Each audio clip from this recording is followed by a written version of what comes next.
అనుదినము దేవుని సన్నిధిలో ఆయన కృపావార్త కొరకు ఎదురు చూస్తూ ప్రార్థిస్తున్న మనకు ప్రభు అనుగ్రహించిన వాగ్దానంగా కీర్తన 116:8 జారి పడకుండా నా పాదములను తప్పించున్నావు.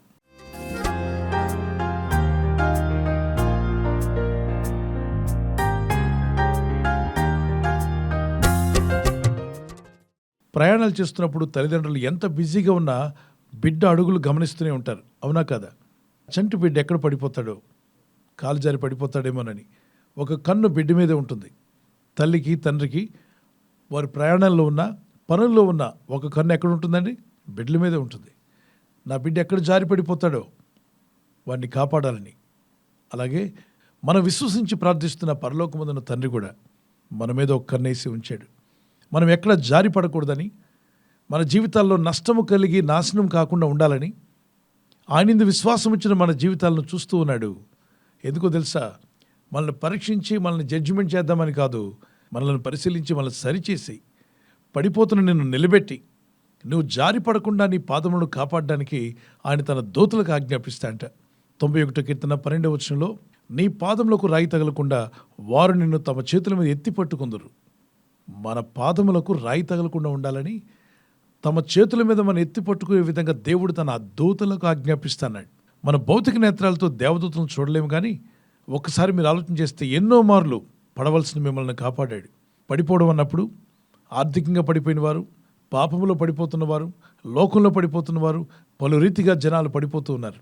అట్టి స్థితి నీకు రాకూడదని నీవు జారి పడకుండా నిన్ను కాపాడుతాయంట.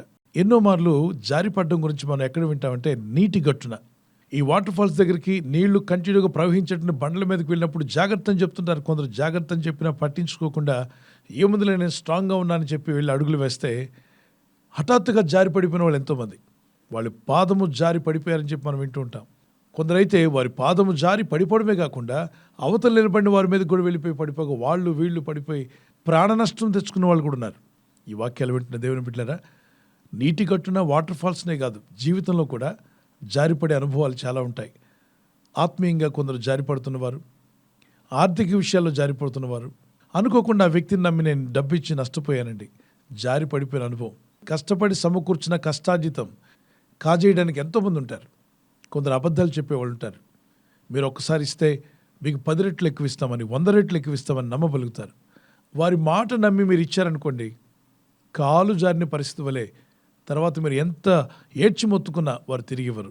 మీరు వారి దగ్గర అప్పు తీసుకునేటప్పుడు మీ దగ్గర పేపర్ రాయించుకొని వైట్ పేపర్ మీద సైన్ చేయించుకున్నారు. మీ అవసరం కాబట్టి మీరు తీసుకున్నారు. మళ్ళా తిరిగి మీరు అప్పు తీర్చినప్పుడు ఆ పేపర్స్ వాళ్ళు ఇవ్వాలి, మీ ముందు మీ చేత్తోనే దాన్ని చింపివేయాలి, ఎందుకంటే అప్పు తీర్చేశారు. కానీ మీరు పేపర్ అడిగితే వాళ్ళు ఏమంటారు? ఏముందండి మన మధ్యలో, మేము ఇచ్చాం, మీరు మాకు తిరిగి ఇచ్చారు, ఇంకేం భయపడకండి, ఆ పేపర్ కనపట్లేదు అంటారు. అది నమ్మి మీరు ఇంటికి రాగా కొద్ది రోజులకి మీ ఇంటికి కోర్టు నుండి ఒక నోటీస్ వచ్చిందనుకోండి, మీరు ఇంత అప్పు ఉన్నారని, దానికి ఇంత ఇంట్రెస్ట్ అయిందని, దానికి రుజువు ఇదేనని ఈ వైట్ పేపర్ మేము సైన్ చూపిస్తే మీరు ఉలిక్కి పడతారు. అరే, ఎంత పొరపాటు జరిగింది. ఆ రోజు ఆ పేపర్ ఇచ్చిన తర్వాతే మనం అప్పు తీర్చాల్సింది. పేపర్ చూపించండి అప్పు తీర్స్తామని చెప్పాల్సింది. పొరపాటున జారిపోయిన అనుభవం. ఆ రోజు ఆ మాట జారకుండా కొంచెం జాగ్రత్తగా నిలబడి స్ట్రిక్ట్గా ఉన్నట్లయితే మీరు ధనం ఇచ్చినప్పుడు ఆ పేపర్ చింపివేయడం కూడా జరిగి ఉంటే మీరు చిక్కుల్లో పడేవారు కాదు. దేవుడు సృష్టించిన జీవులు నమ్మి ఎవరు మోసపోలేదు, కానీ మనుషులు నమ్మి మోసపోయిన వారు పెద్ద లిస్టే ఉంది.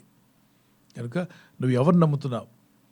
118 కీర్తన 8-9 మనుషులను నమ్ముకున్నట్టు కంటే యెహోవాను ఆశ్రయించుట మేలు, రాజులను నమ్ముకున్నట్టు కంటే యెహోవాను ఆశ్రయించుట మేలు. అంటే రాజులు నమ్ముకున్నా కొన్నిసార్లు రాజుల మాట తప్పొచ్చు, మీ కాలు జారిపోయేలా వారు చేయొచ్చు.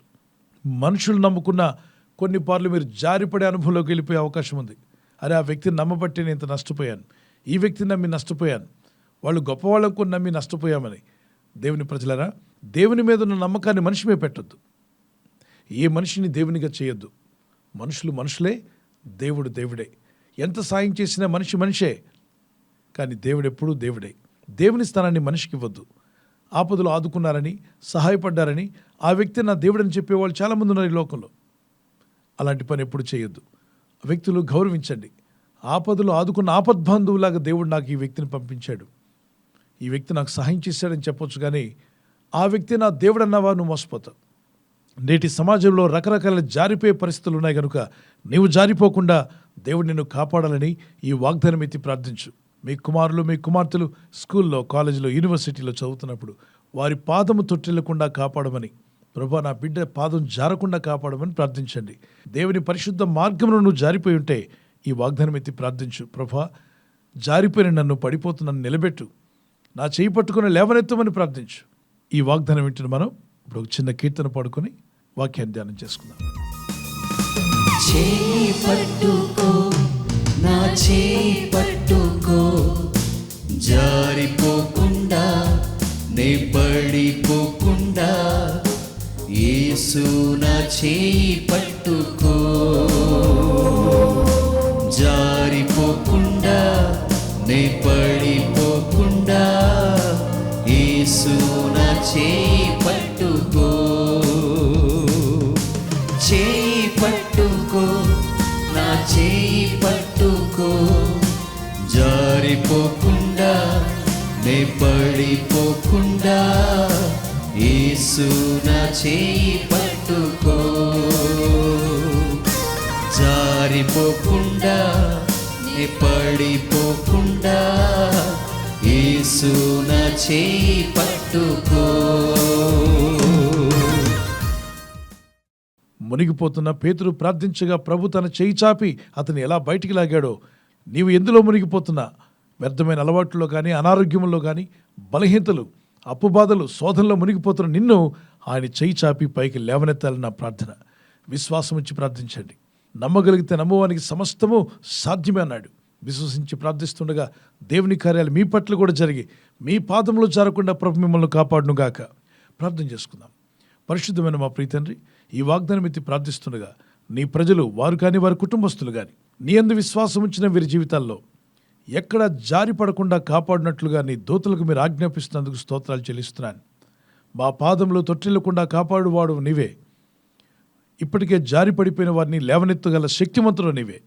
ఎవరు ఏ పరిస్థితుల్లో జారి పడిపోయి ఉన్నారో వారిని లేవనెత్తమని అడుగుతున్నారు. వారి గాయములు మాన్పువాడు నీవే. స్వస్థతను వారికి దయచేయండి, విడుదల వరకు దయచేయండి, సమాధానం వరకు దయచేయండి. ఈరోజు ప్రార్థించి ప్రయత్నించబోతున్న శంకుస్థాపన అయిన, గృహప్రవేశమైన, ఒక బిజినెస్ ప్రారంభిస్తున్నా, ఉద్యోగ ప్రారంభానికి వెళ్తున్నా, ఒక మంచి కార్యక్రమాన్ని ప్రారంభిస్తుండగా, నేను వారి బిడ్డల వివాహం కొరకు ప్రయత్నాలు చేస్తుండగా, వారు చేస్తున్న ప్రయత్నాలు ఫలించలాగున మీ దూతలకు ఆజ్ఞాపించండి.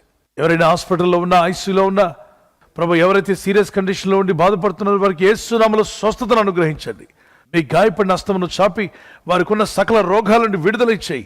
వారిని లేపి నడిపించడాన్ని సాక్షులుగా నిలబెట్టుకోండి. ఈ ఉదయకాలం ప్రతి రోగి యేసు నామములో స్వస్థత నొందునుగాక. తండ్రి, ఈ దినం ఎవరైతే ప్రయాణమై వెళ్ళబోతున్నారో, అది రైలు మార్గమైనా, ఆకాశ మార్గమైనా, బస్సుల్లో, వాహనాల్లో ఎక్కడ ప్రయాణం చేస్తున్నా, రోడ్డు మార్గంలో ఏ వాహనంలో వారు ప్రయాణం చేస్తున్నా, నీ ప్రజలకు కాపాడే దూతలను పంపండి. పాపములతో, శోధనలతో, వేదనలతో నిండిపోయిన ఈ లోకంలో మా పాదములు జారిపోకుండా క్రీస్తు అనే బండ మీద మా జీవితాలను స్థిరపరిచి మీ రాకడకు మమ్మల్ని సిద్ధపరచమని, మీ సాక్షులుగా వీరందరినీ వాడుకోమని యేసుక్రీస్తు వారి పరిశుద్ధ నామములో అడిగి వేడుకుంటున్నాను పరలోకపు తండ్రి, ఆమేన్. ఈ వాగ్దానం మీ పట్ల, మీ కుటుంబం పట్ల ప్రభు నెరవేర్చునుగాక. ఆమేన్.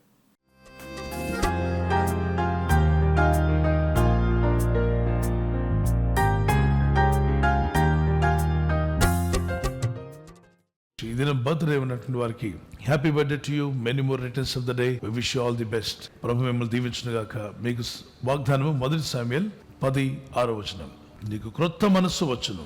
U turn into another man. ఒక నూతన వ్యక్తిగా మార్చబడతావు. నూతన హృదయం, నూతన ఆలోచన, నూతన తలంపులు దేవుడు మీకు దయచేయునుగాక. ఈ నూతన సంవత్సరం మీ జీవితంలో ఒక నూతనమైన ఆశీర్వాదాలకు అడుగుపెట్టుకు ప్రభు మీకు కృప దయచేయునుగాక. May the lord bless you with the long life and may the lord protect you and provide all your needs in Jesus' name. God bless you. అలాగే వెడ్డింగ్ యానివర్సరీ జరుపుకునే వారికి many more returns of the day. May the lord bless you. ప్రభు రాకడ ఆలస్యమైతే silver jubilee, golden jubilee, platinum jubilee జరుపుకునే కృప దేవుడు దంపతులని మీకు దయచేయునుగాక. మీ ఇద్దరి మధ్యలో అన్యోన్యత, ప్రేమానురాగాలు పెరుగునుగాక. మీరు ఇరువురు కలిసికట్టుగా ప్రార్థనాపూర్వకంగా ఉంటుండగా మీ ఇళ్లలో ఉన్న సాతానికి లయపరచబడి మీ కుటుంబాలు దీవించబడునుగాక. వాగ్దానము మాథ్యూ చాప్టర్ 26:41. మీరు శోధనలో ప్రవేశింపకుండాట్లు మెలకుగా ఉండి ప్రార్థన చేయండి. మీరు ఎలాంటి శోధనలో పడకుండా భార్య భర్త కొరకు, భర్త భార్య కొరకు, మీ ఇద్దరు మీ కుటుంబం కొరకు ప్రార్థన చేస్తుండగా ఎలాంటి శోధనలు పడకుండా మీరు తప్పించబడదురుగాక. ఆమేన్. శోధనల కాలంలో నేను మిమ్మల్ని తప్పిస్తాను అన్నాడు. Watch and pray so that you will not fall into temptation.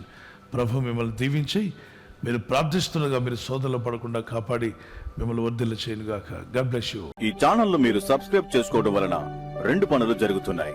ఒకటి, సువార్త జరుగుతున్నది, ఆత్మలు రక్షించబడుతున్నాయి. రెండవది, పేదలకు అనాథలకు ఈ ఛానల్ ద్వారా సహకారం అందించడం జరుగుతుంది. మనం సబ్స్క్రైబ్ చేసుకోవడం వలన అందరికీ సహాయం చేసిన వారమవుతున్నాం. ఖచ్చితంగా ఈ యూట్యూబ్ ఛానల్ ను సబ్స్క్రైబ్ చేసుకొని బెల్ బటన్ ను క్లిక్ చేయండి. మీకు వెంటనే మెసేజెస్ పంపబడతాయి.